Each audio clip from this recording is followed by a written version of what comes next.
Hello friends, तर बघा इथे मी साऊथ इंडियन डिशेस खूप सारे बनवणार आहे. त्यासाठी तुम्ही सकाळी ना तांदूळ भिजू घातलेलं होतं 1 किलो आणि म्हणतात ना 1.5 वाटी मी उडदाची डाळ भिजू घातली होती. आणि तांदूळ भिजू घालताना मी त्यामध्ये मेथीचे दाणे 3 चमचे घातले होते.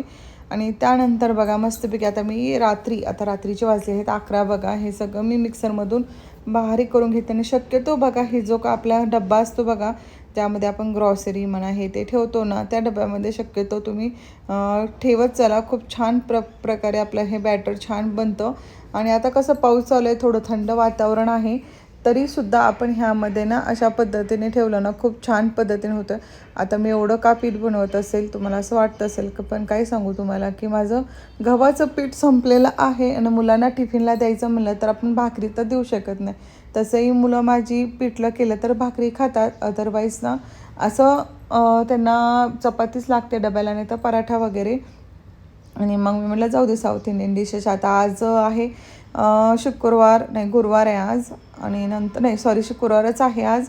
आणि मग म्हणलं तेवढंच एक होईल. आणि सॅटर्डे संडे तर सुट्टी राहते, मी दळण शुक्रवार घेऊन गुरुवारीच म्हणजे आणणार होते मी. म्हणजे आज गुरुवार आहे आणि उद्या शुक्रवार, सॉरी मी कन्फ्यूज झाले.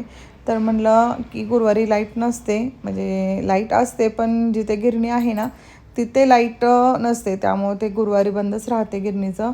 आणि उद्या शुक्रवार आहे का, सॉरी मी इतकी कन्फ्यूज झाले ना या कामाच्या ओढातांमुळे. आपल्या लेडीजला असं होतं बघा थोडंसं. आणि आता प्लीज वाईट कमेंट करू नका आता माझ्या ह्या बोलण्यामध्ये. जसं बोलले तसं तुमच्यावर शेअर करते आहे. एडिट करून पण मला करता आलं असतं, पण जाऊ द्या. आणि बघा आता ह्या डब्यामध्ये आपण अशा पद्धतीने ठेवलं ना खूप छान प्रकारे आपलं बॅटर तयार होतं. आणि रोज वेगवेगळ्या पद्धतीने डिशेस आपण बनवू शकतो. 8 ते 10 दिवस हे पीठ खूप छान पद्धतीने राहतं.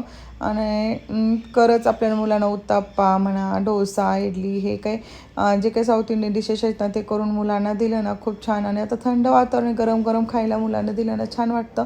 त्यानंतर बघा जे काही ओट्याचं राड्या सगळं आवरून घेतलेलं आहे. बेसिंग स्वच्छ एकदम मस्त करून घेतलेलं आहे. आणि भांडी डिशवॉशरला लावलेलं आहेत. जे काही राहिलेली भांडी असतात बघा, जे डिशवॉशरमध्ये चालत नाहीत ना, ते सगळे मी हाताने धुवून घेतलेले आहे. आणि त्यानंतर बघा नितळायला इथे बेसिंगमध्ये ठेवून घेणार आहे. एका ताईची कमेंट आली होती की तुम्ही जे काही बेसिंगमध्ये ते ठेवलेलं होतं ना, मी ॲक्च्युली ते भाजी धुवायसाठी पण आहे आणि आपण भांडी धुवून पण ठेवू शकतो. तर ते कुठून घेतलेलं आहे लिंक पाठवा. पण ॲक्च्युली ते लिंक वगैरे नाही आहे, तर डायरेक्ट ते बेसिंगमध्ये घेत होतो ना आम्ही विकत, त्याच्यावरतीच हे दोन्ही पण भेटलेलं आहे. आणि मला कसं जास्त काही भांडी हातात धुवावं लागत नाही, त्यामुळे मला ते व्यवस्थित होतं म्हणून मी मोठी जाळी पण आणलेली नाही आहे. तर मस्त ओट्याचं आवरलेलं आहे बघा, असं बेसिंगमध्ये ठेवलेलं आहे. चला आता झोपणार आहे मी. गुड नाईट, बाय, काळजी घ्या.